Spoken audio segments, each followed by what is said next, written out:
Did you hear this? California is planning to ban vintage cars forever. Yes, forever. No exceptions, no mercy. Is this the end of classic car culture as we know it?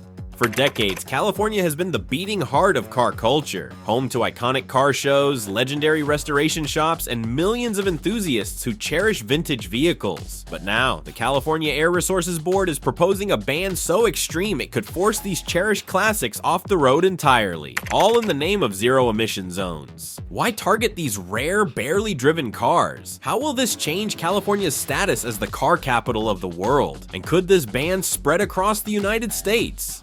What's happening? California is now considering banning one of its most cherished symbols, classic cars. This move could rewrite history, and not for the better. When news broke that California was contemplating a proposal to ban vintage cars, the automotive world and car enthusiasts were left in disbelief. California, known for its vast influence on car culture, is home to some of the most iconic car shows, restoration shops, and private collections in the world. It's where muscle cars, classic American trucks, and foreign vintage vehicles are revered. The thought that a state so synonymous with classic car culture might ban them forever feels like a cruel twist in the road of automotive history. At the heart of this proposal is the California Air Resources Board, or CARB, an agency that has been responsible for enforcing some of the most stringent environmental laws in the country. The proposal seeks to establish zero-emission zones where only electric or zero-emission vehicles would be allowed to drive, potentially making it illegal for classic cars to roam California's streets. But here's the thing, these classic cars are not everyday commuters. They're typically driven only a few hundred miles a year, usually to car shows, vintage rallies, and other enthusiast events. California's decision to push this initiative has sparked outrage, not just among car collectors, but also among small businesses that depend on the restoration and sale of these vehicles. It's not just the cars themselves being targeted, it's the entire culture, the history, and the economy that has been built around them. For years, vintage cars have represented freedom, creativity, and the spirit of innovation. To now face the reality of them being pushed out of existence feels like an affront to these values. What's even more shocking is that these classic cars are not even significant polluters, yet California is taking steps that could destroy the car culture it helped create. The stakes are incredibly high, and this isn't just about cars. It's about history, tradition, and the future of an iconic industry. But before we rush to judgment, let's take a closer look at whether classic cars really deserve the negative environmental reputation they've been given. Are they truly the polluters they're made out to be? Are classic cars really a threat to the environment?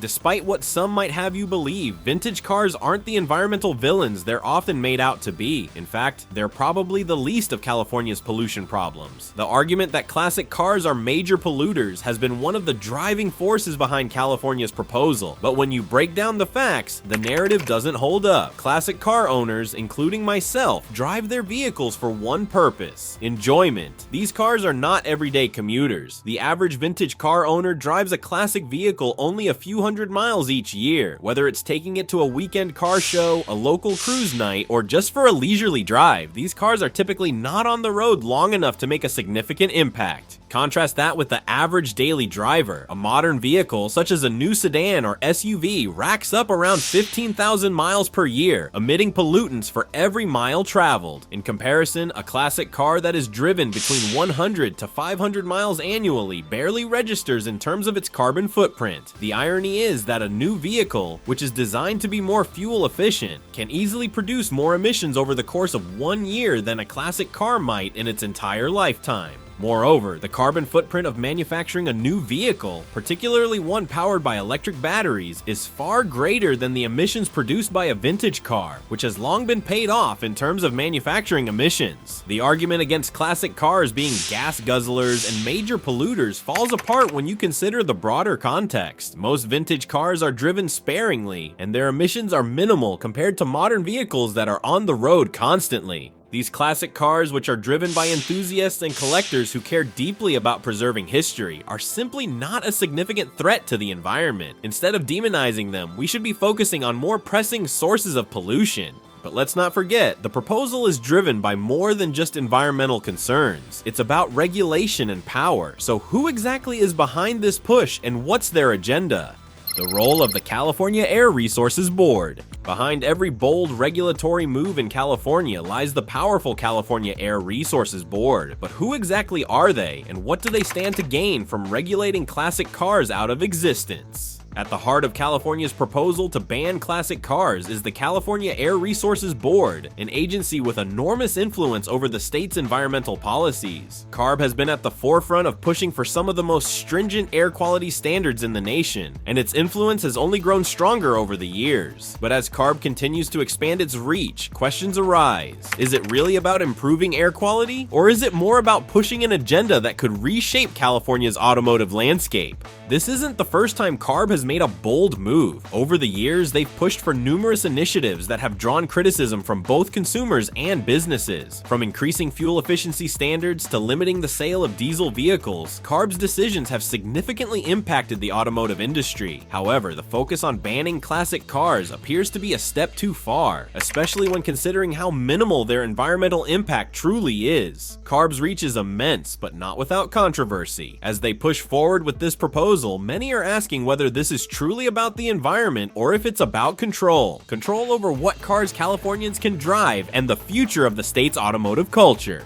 But before we jump to conclusions, let's take a step back and remember why classic cars matter in the first place. They aren't just vehicles, they're symbols of a bygone era, part of what makes California unique. What classic cars represent today?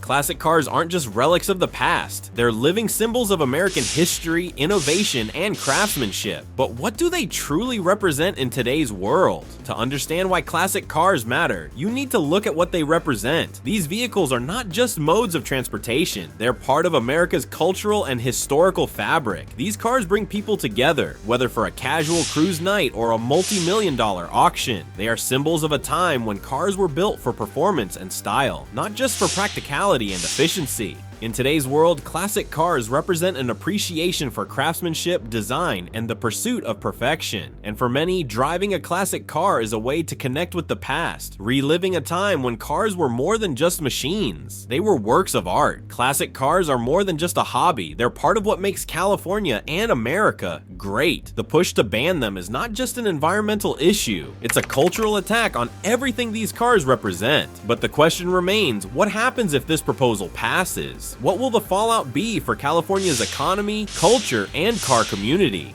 The economic devastation. If California bans classic cars, it's not just a blow to collectors, it's an economic disaster that could send shockwaves through businesses that rely on these vehicles. When you consider the sheer economic weight of California's classic car industry, it's hard to overstate how catastrophic a ban would be. California is home to some of the most significant markets for restoration parts, auction houses, and vintage car dealerships. This state alone accounts for a vast chunk of the country's classic car sales, and the fallout from a ban would be felt from coast to coast. Classic car auctions in California have seen record-breaking sales over the years. Events like the Pebble Beach Concours d'Elegance and Barrett-Jackson have drawn collectors from around the world, injecting millions of dollars into the state's economy. These high-profile auctions are not just a showcase for rare cars, but a global marketplace where collectors compete for prized vehicles. A ban on vintage cars would take away one of the state's most lucrative attractions, directly impacting the tourism and hospitality industries that cater to the crowds these events attract. In addition, California's classic car culture has long supported a network of businesses, including insurance companies, transport services, and even social clubs that specialize in vintage vehicles. A ban would not only harm the restoration and auction industries, but also affect these ancillary businesses that have flourished in the state due to the demand for classic cars. The economic devastation from banning classic cars wouldn't just be a loss for collectors, it would set California's car culture back decades, damaging the very industries that make the state a global leader in automotive history. While the financial cost is staggering, the cultural fallout would be just as significant. California's status as the car capital of the world is built on its long-standing relationship with classic cars. But what happens if that reputation is destroyed? Losing California's cool car status. California has long been the epicenter of car culture, but what happens when you strip away its iconic status as the world's coolest car hub? California is not just a state, it's a symbol of automotive freedom, style, and innovation. From the palm-lined streets of Los Angeles to the sun-soaked highways of the Pacific Coast, California has always been synonymous with the open road. For decades, classic cars have been part of this narrative, from the beach cruisers of the 1960s to the muscle cars and hot rods that dominated the golden era of American automotive history. These cars aren't just vehicles, they are the embodiment of California's free-spirited, adventurous culture. The state has become a mecca for car enthusiasts from around the world, who flock to California to showcase their prized vehicles and attend high-profile auctions. These events bring in millions in revenue, supporting everything from hotels and restaurants to local businesses and service providers. By banning these cars, California risks losing its reputation as the automotive capital of the world. Other states like Florida, Arizona, and Nevada are quickly positioning themselves to be the new destinations for classic car owners, with looser restrictions and a growing number of restoration shops. These states are attracting businesses, collectors, and events that would have otherwise been drawn to California. And as they continue to offer a car-friendly environment, California's status as a global car culture hub is at risk. But beyond the economic and business implications, the cultural loss is even more profound. California's connection to its car culture is deeply embedded in the fabric of its identity. If this ban moves forward, it would represent a loss of a defining aspect of the state's soul, a soul tied to the love of cars and the lifestyle that surrounds them. Destroying California's car culture would be more than just a setback. It would reshape the state's identity and hand over its legacy to other states eager to embrace classic cars with open arms. But let's not forget that it's not just the economy and reputation at stake. There are real people, small collectors and hobbyists, who would lose their prized possessions if this ban goes into effect. What would this mean for them? What does it mean for small collectors? Classic cars aren't just investments, they are a passion for thousands of everyday people. For them, this ban isn't just about losing a vehicle, it's about losing a piece of their history. For many classic car owners, these vehicles represent more than just transportation. They are the embodiment of memories, family history, and years of personal effort. Whether it's a father and son project restoring a vintage Mustang, or an individual collector painstakingly bringing a rare car back to life, the process of owning and restoring a classic car is deeply personal. It's about more than just the car itself. It's about preserving a piece of the past for future generations. For many, their classic car is an heirloom, passed down through generations, representing family legacy and pride. To suddenly be told that their car is no longer allowed on the road would be nothing short of heartbreaking. This would force many collectors to either sell their cars or hide them away in private collections, effectively erasing their ability to share their passion with the world. In addition, classic car owners often invest considerable time and money into maintaining their vehicles, not for profit, but because of the deep personal connection they have with the car. These cars are often a hobby, something they take pride in restoring and keeping in working order. To make these cars effectively illegal to drive in public spaces would strip away not only their financial investment, but also their joy and sense of pride in owning a rare piece of automotive history. For small collectors, these cars aren't just assets, they're a vital part of their lives, their families, and their communities. A ban would rip that away, leaving nothing but a void where their passion once lived. As the dust settles on the potential personal impact, the resistance begins to mount. Organizations, lobbyists, and even collectors themselves are not willing to go down without a fight. What does this pushback look like?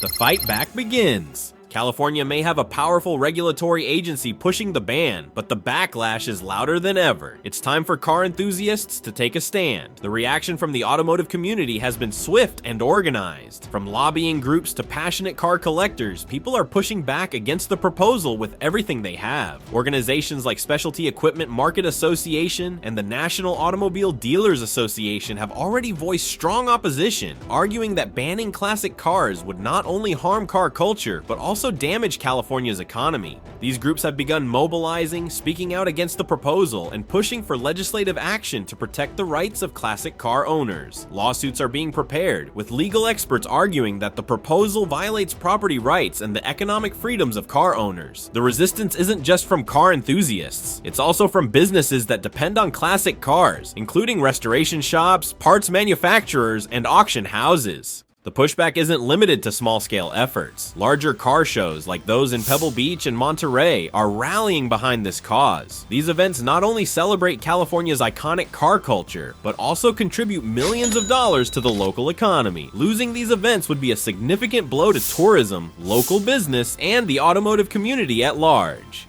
The fight against California's classic car ban is gaining momentum. From organized protests to potential legal challenges, the battle is far from over, and the outcome could shape the future of car culture in the state. But is this really about the environment, or is it about something bigger? The truth behind vintage car emissions might surprise you. The truth about vintage car emissions. Are classic cars truly the environmental villains they're painted as? The numbers might surprise you. A typical new car's carbon footprint includes not only tailpipe emissions, but also the significant emissions generated during production. Another point often overlooked is how classic car owners maintain their vehicles. Unlike a commuter car driven until it breaks down, vintage cars are lovingly restored and kept in peak condition. This reduces fuel consumption and emissions, ensuring that even if the vehicle lacks modern efficiency features, it's running as cleanly as possible for its era. The data doesn't lie. The environmental cost of a classic car's occasional joyride pales in comparison to the footprint of manufacturing and driving a new car every day. But it's not just about emissions, it's also about access. Let's examine what California's proposed zero-emission zones would actually look like and how they might work. Zero-emission zones explained. Imagine a city where only electric cars are allowed. For vintage car owners, these zones could turn dreams of driving into distant memories. Zero-emission zones, as envisioned by California's regulators, would create areas, often in dense urban centers, where only electric or hydrogen-powered vehicles could enter. In theory, this sounds like a straightforward way to reduce pollution in congested areas, but in practice, it's far more complicated, especially when it comes to classic cars. These zones are typically defined by strict entry criteria. Vehicles must meet stringent emission standards or in many cases be completely emissions-free. For a classic car, this is an impossible standard. Even if well-maintained, a vintage vehicle can't meet the zero-emission threshold unless it's converted to an electric drivetrain, an expensive and technically challenging process that many owners can't afford. For classic car enthusiasts, these zones could mean their beloved vehicles are effectively barred from some of the most scenic and historic routes in California. Places like downtown San Francisco, Santa Monica's coastal roads, or parts of Los Angeles might become inaccessible. Owners who once enjoyed weekend drives through iconic California landscapes would be forced to keep their cars parked at home or limited to rural back roads. This also raises enforcement questions. Would local authorities fine or ticket classic car owners who stray into these zones? Could vintage vehicles, often carefully restored to preserve their historical authenticity, be impounded? The uncertainty surrounding these policies creates a chilling effect for the entire classic car community. Zero-emission zones sound ideal in theory, but for classic car owners, they may turn California's legendary roads into off-limits territory. Beyond emissions and access, there's another pressing issue at hand: California's ability to support a growing electric vehicle fleet. Let's see if the state's infrastructure is ready for this monumental shift. California's energy problem. California wants to push everyone into electric cars, but is its energy grid ready to handle the load? One of the biggest challenges California faces in transitioning to a zero-emission future isn't just convincing drivers to go electric, it's ensuring the state's infrastructure can keep up. California's energy grid, already under strain from rising demand, seasonal heat waves, and wildfire-related outages, may not be equipped to handle the surge in electric vehicle charging that comes with phasing out traditional gas-powered cars. For years, California has been a leader in renewable energy, boasting a significant portion of its electricity from solar, wind, and hydroelectric sources. While commendable, these energy sources can be intermittent, creating supply issues when demand is at its peak. With more electric cars on the road, drivers will need reliable, consistent power to charge their vehicles. If the grid can't handle the added demand, rolling blackouts and extended outages could become more common, leaving drivers unable to refuel their electric vehicles. This problem is compounded by the high cost of building and maintaining charging infrastructure. California has ambitious goals to install thousands of public charging stations across the state, but the process is slow and expensive. Rural areas in particular remain underserved, making the shift to zero-emission vehicles especially challenging for residents outside major metropolitan centers. Classic car owners in these areas often rely on their vintage vehicles for occasional trips where modern EV infrastructure simply isn't available.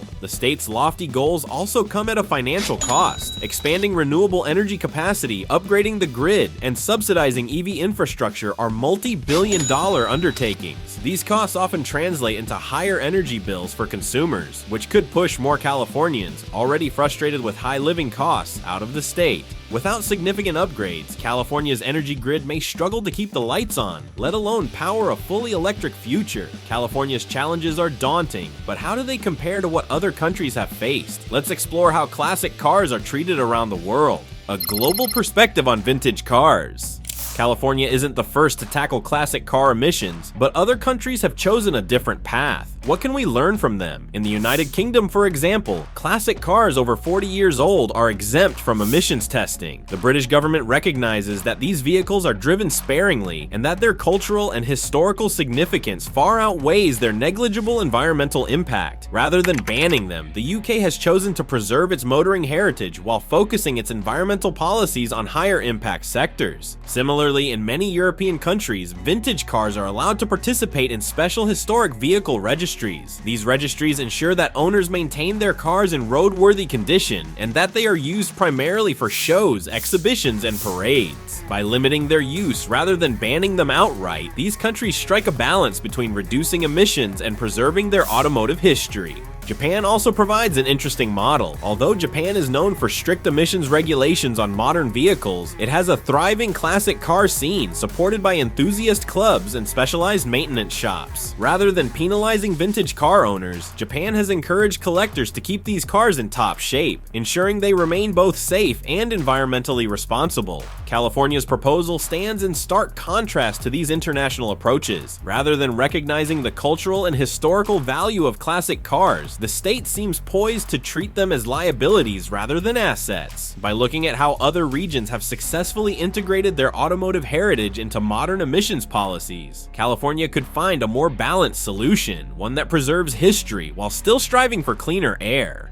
Across the globe, classic cars are seen not as obstacles but as treasures. California has the opportunity to follow these examples and find a better way forward.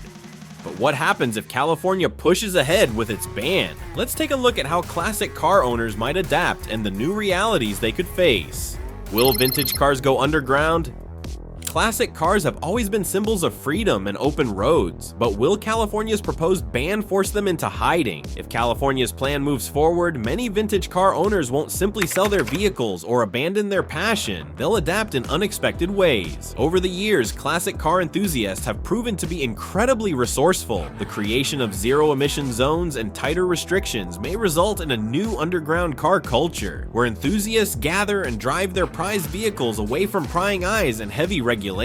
One possibility is that private road networks and off-road venues could see a surge in popularity. Enthusiasts might organize exclusive events on private property, transforming old farm roads, racetracks, and even closed industrial sites into makeshift driving circuits. These events wouldn't just be casual meetups. They could evolve into a full-fledged underground economy, complete with private security, exclusive memberships, and specialized services that cater to vintage cars without running afoul of state regulations. Another scenario is the rise of mobile car shows. Instead of traditional public exhibitions, owners might turn to less publicized gatherings that take place under the radar. Private invitations, secret locations, and word-of-mouth promotions could become the norm. Think pop-up car shows that appear for a few hours before quietly vanishing, a nod to a bygone era when car culture was about community, not commercialism. Some collectors might even store their vehicles out of state, keeping them in regions with more favorable laws. This would allow owners to preserve their prized automobiles without selling them off. While this might mean fewer classic cars on California roads, it ensures that enthusiasts can maintain their collections and pass them down to future generations, albeit in a more discreet manner.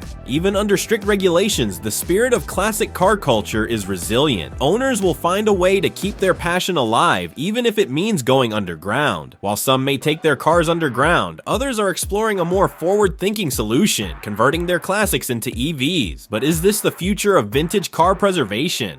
The shift to EV conversions. Could the key to preserving classic cars lie in the very technology they were never built for, electric power? A growing number of classic car enthusiasts are turning to electric vehicle conversions as a way to future-proof their beloved automobiles. By swapping out internal combustion engines for electric motors, these cars can meet modern emission standards while retaining their vintage aesthetics. The process, once considered a niche hobby, is quickly gaining traction as a viable alternative for collectors who want to keep their cars on the road.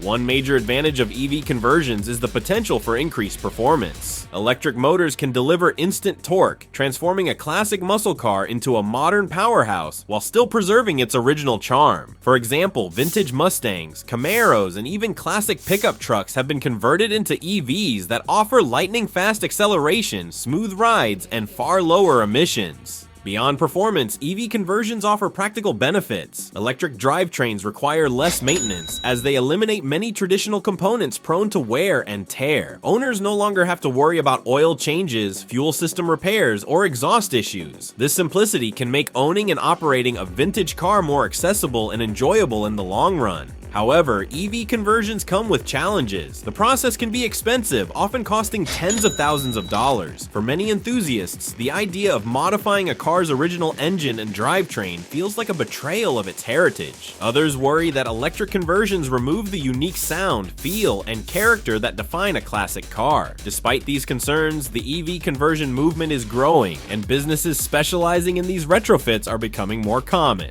While it may not be for everyone, converting classic cars to electric power offers a glimpse of how tradition and innovation can coexist. It's a way to keep vintage cars alive and relevant in a changing world. California's proposals may have inspired these conversions, but what happens if other states follow suit? Let's examine the nationwide implications. What this means for car enthusiasts nationwide. California's bold move could set a precedent. What does this mean for car enthusiasts across the United States? While California's classic car ban is still just a proposal, the state's policies have a history of influencing regulations across the country. If California successfully implements its restrictions, other states could follow, creating a domino effect that reshapes how vintage cars are treated nationwide. This isn't just a West Coast issue. Enthusiasts from coast to coast could find themselves grappling with new limitations on their beloved vehicles. States like New York, Massachusetts, and Washington have often mirrored California's environmental initiatives. A move to restrict vintage cars in these regions could dramatically shrink the areas where classic cars are freely driven. As a result, car enthusiasts might see a patchwork of regulations that force them to carefully plan where and how they can use their vehicles. For collectors who enjoy cross-country rallies or attending shows in different states, this could turn a passion project into a logistical headache. Another challenge would be the economic impact on car-related businesses outside California. Auction houses, parts suppliers, and restoration shops across the country rely on a thriving vintage car market. If multiple states adopt stricter rules, the demand for these services could diminish, resulting in fewer restoration projects, lower auction prices, and a shrinking industry overall. On the other hand, resistance to California's policies might galvanize enthusiasts and lobbyists to take action at the federal level. Organizations dedicated to preserving classic car culture could push for nationwide protections, ensuring that vintage vehicles remain exempt from certain emissions laws. This could lead to a unified effort that strengthens the community and reinforces the importance of these cars as cultural and historical artifacts. If California's proposal spreads, the classic car community may face its biggest challenge yet, but it also has the chance to unite and preserve its legacy in the face of growing restrictions. As we look ahead, one question remains: what will become of the timeless legacy of classic cars in a world that seems determined to leave them behind? The timeless legacy of classic cars. The legacy of classic cars extends beyond their mechanical components. They embody the spirit of innovation that defined the mid-20th century. Automakers were pushing boundaries, creating designs that were not only functional but also works of art. Chrome accents, sweeping tail fins, and rumbling V8 engines defined an era of confidence and optimism. Owning a classic car is like holding a piece of that optimism in your garage, a tangible connection to a time when the American dream was built on horsepower and ingenuity. As California debates the fate of vintage vehicles, it's important to remember that their true value isn't measured in miles per gallon or emissions. It's measured in the smiles they bring, the memories they preserve, and the culture they inspire. These cars are living pieces of history, and preserving them is about more than nostalgia. It's about honoring the craftsmanship, passion, and creativity that went into building them. The legacy of classic cars isn't just a story of the past, it's a lesson for the future. By preserving them, we keep alive a tradition of excellence, innovation, and freedom that future generations can learn from and admire. And that's the story of California's controversial proposal and the future of classic cars. But what do you think? Could this really be the end of an era, or will classic cars find a way to survive? Let us know in the comments below.